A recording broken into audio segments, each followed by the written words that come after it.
Beautiful. Hi, Paul Thompson here from Spitfire Audio. I'm very excited today to bring you the BBC Symphony Orchestra piano, a much requested addition to the BBC Symphony Orchestra. This is a Steinway Model D. It's beautifully played by a BBCSO full-time pianist, Liz Burley, an exceptional player with an extraordinarily consistent touch.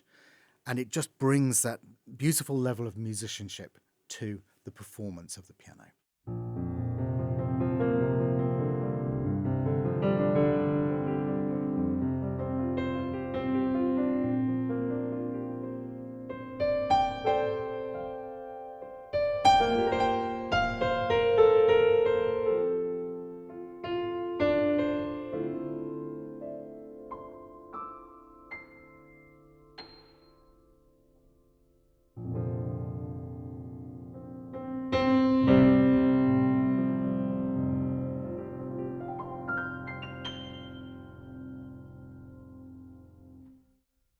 It's just gorgeous. So much fun to play. And let me show you.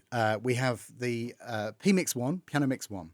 This is your standard orchestral mix. So this is recorded in the same room as BBC Symphony Orchestra in Maida Vale Studio 1. The mics are set up for the entire orchestra session, and the piano is in the concerto position. So it's at the front, in front of the conductor, at the front of the orchestra, with the lid open, and that's the normal presentation. We've got a variety of different mic options in the Pro package, but the Core package contains just this P-Mix 1, the standard mix. And then we have the Discover version of this library, which is a much lighter version, but also derived from P-Mix 1.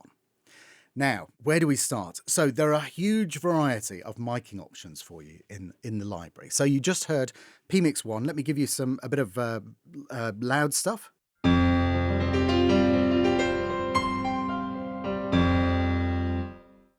So nice and strong there. Let's put up P-Mix 2 and you can hear the difference in those two mixes.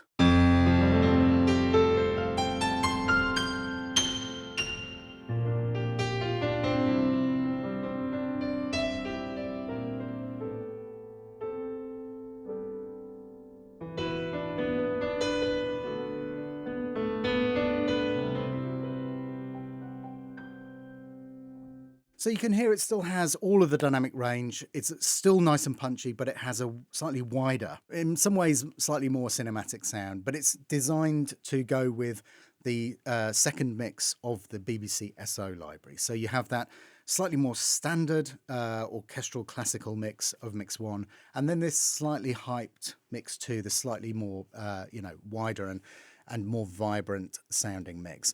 Now, we've got all of the usual things in here, so let me give you a quick blast of all of those. So we've got the tree mics.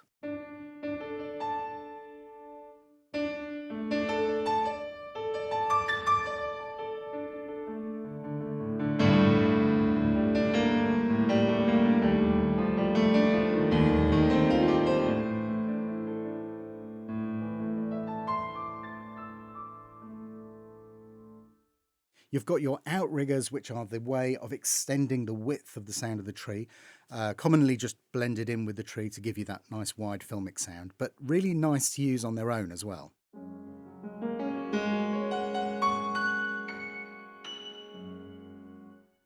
Lovely sound.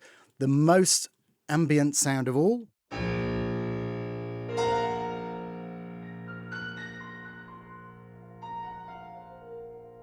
And again, these all match up with the original BBCSO recordings. The mono, this is that real character BBC mic.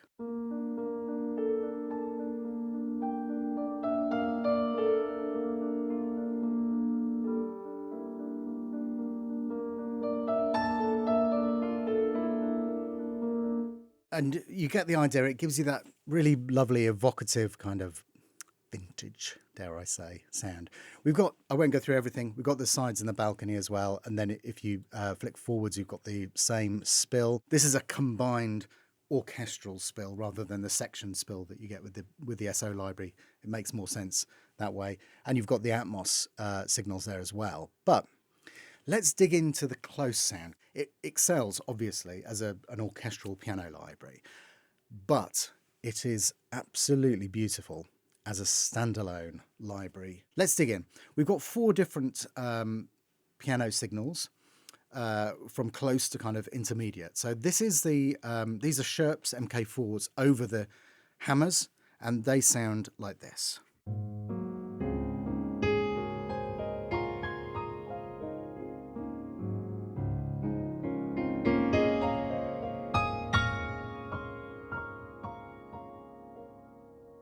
So you can hear that it's got the full dynamic range, and it sounds really wonderfully intimate and beautiful.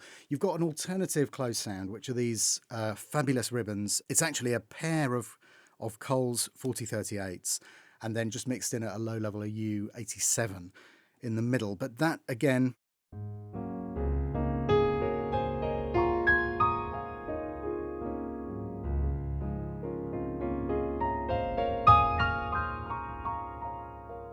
you get the idea.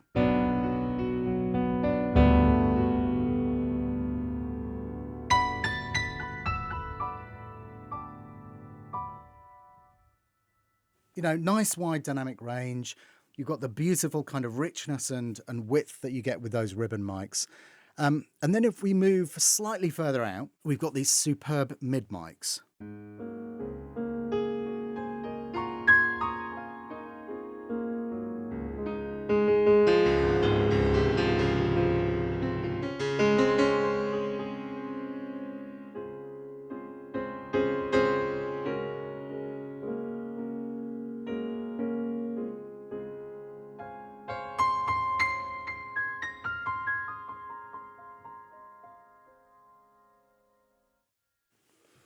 And then moving one stage further out, we call this the piano far mic.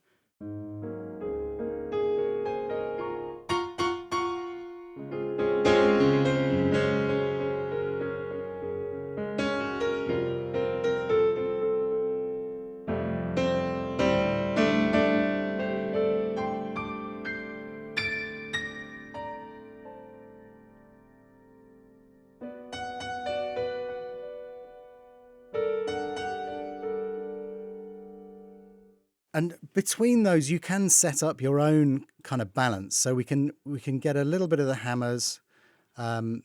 Maybe we'll put in a bit of the tree and outriggers, but not go crazy on those. So we've got, actually, we don't need the far mics then. So we're using the hammers as the kind of close mic, if you like. And then we're using the tree and the outriggers to add that spatial behind sound. So if I just play a couple of bars again of the same piece.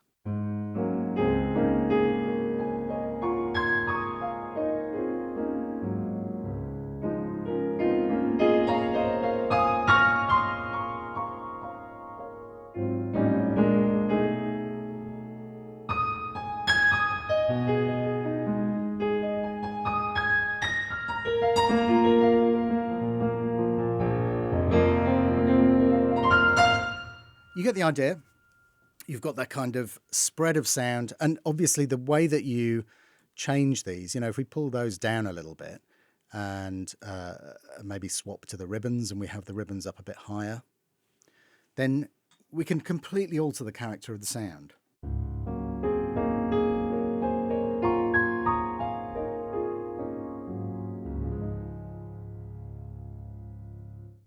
And just make it a little bit roomier. Let's put the outriggers up a tiny bit, tree up a tiny bit.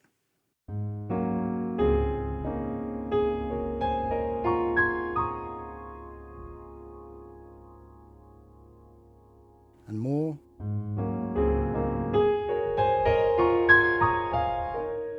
You can hear how the sound is changing and developing with just these tiny changes to the mics. So the ability to sculpt the exact sound that you want is very, very powerful here. If we go back to those close mics and we put the hammer mics back up, so these are these Scherp's MK4s, and let's have a look at some of the other controls in here. So you can see that we've got a reverb. Again, this is a fantastic sculpting opportunity to give you the ability to put in a little bit of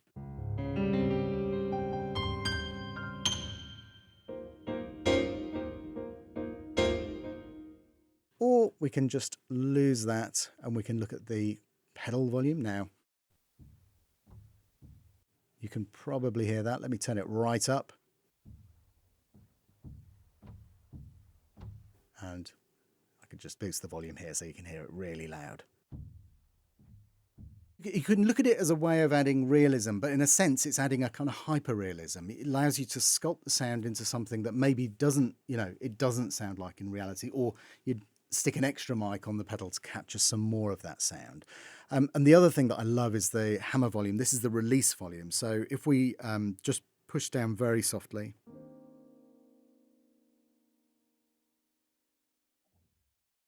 So you hear there, let me turn it right up again, and it gives you the release sound of the hammers returning and the felt going back. It's just, all of that stuff is really, really useful. And if we put up the ribbons and dial both of those things right up to the top, and then just play nice and softly.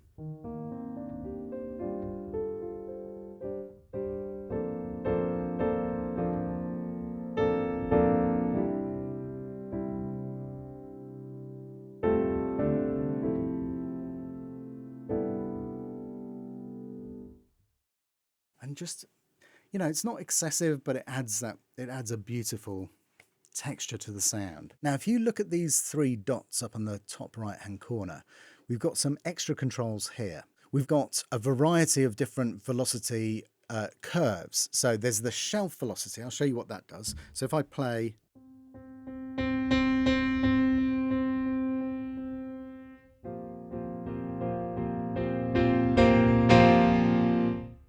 so you're kind of focused on the middle part of the range, and to get to the extremes is slightly harder. It's moved those out, so you've got a slightly flatter curve in the middle. We've got exponential negative. So that's a harder curve, so it's harder to get into the middle. You're either right at the bottom end, and when you start to play louder, you exponentially go up, or exponential positive, which has exactly the opposite effect.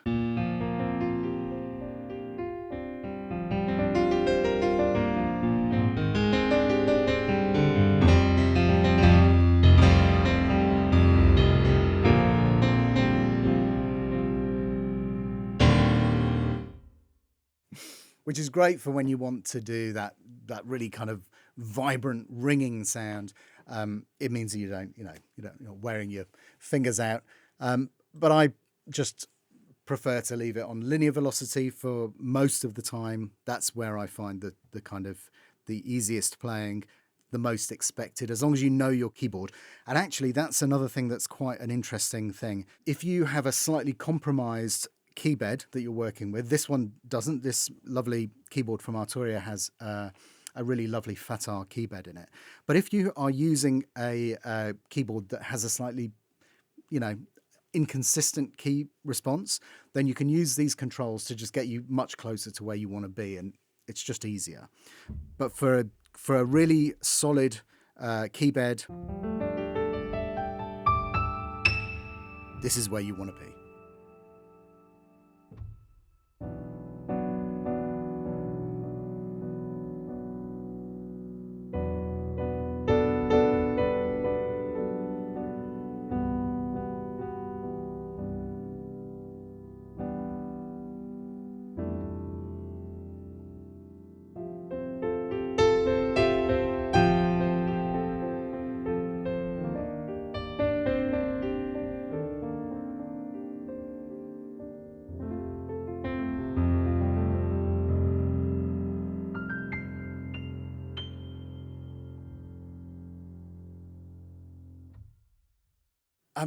It's just so much fun to play.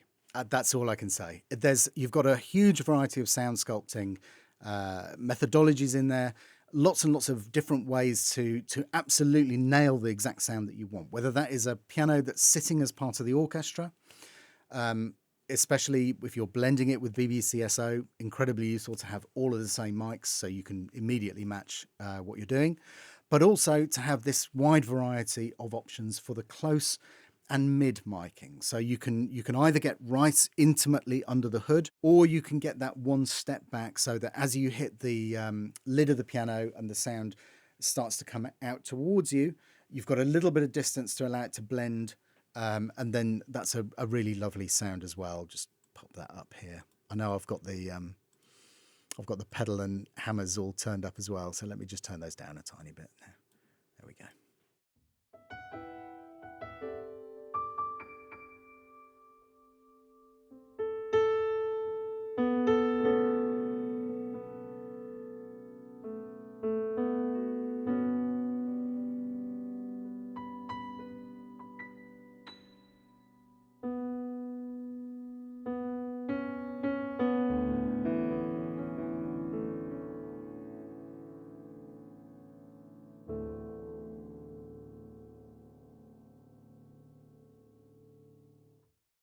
One of the real joys of making sample libraries and instruments is not just the ability to recreate the sound of an instrument within a space. That's fantastic. And you can put yourself in there and put that instrument in that space in your music.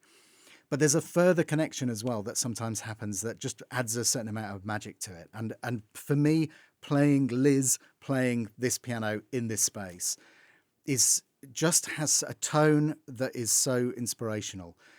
And there are lots of little things that build up to that. It's the ability of the player. It's the specific instrument, the selection of the instrument. It's the way that it's mic'd. It's the way that it's programmed. And sometimes it just all comes together and it makes for something that's really, really inspirational. For me, I love this piano. It's so inspirational. I can just sit and play it. I always know that if I can get lost in something, that's going to give me ideas. It's going to allow my mind to roam free. I'm not thinking about, let me just work around that sound, or let me try and compensate for not having a real instrument sat in front of me. Because obviously we all love playing the actual piano, but this is a piano that I don't have access to a Steinway Model D. And I certainly don't have it in Maida Vale 1 to match the BBC Symphony Orchestra. And the BBC are moving out of Maida Vale very soon. So to have been able to capture this in that space is just really, really wonderful. I hope you're going to have a lot of fun with it. And I hope that it will generate as much inspiration and pleasure as it has done for me in the short time that I've been playing it so far. Thanks very much for watching. I hope that's been interesting, and I look forward to seeing you on the next one. Bye-bye.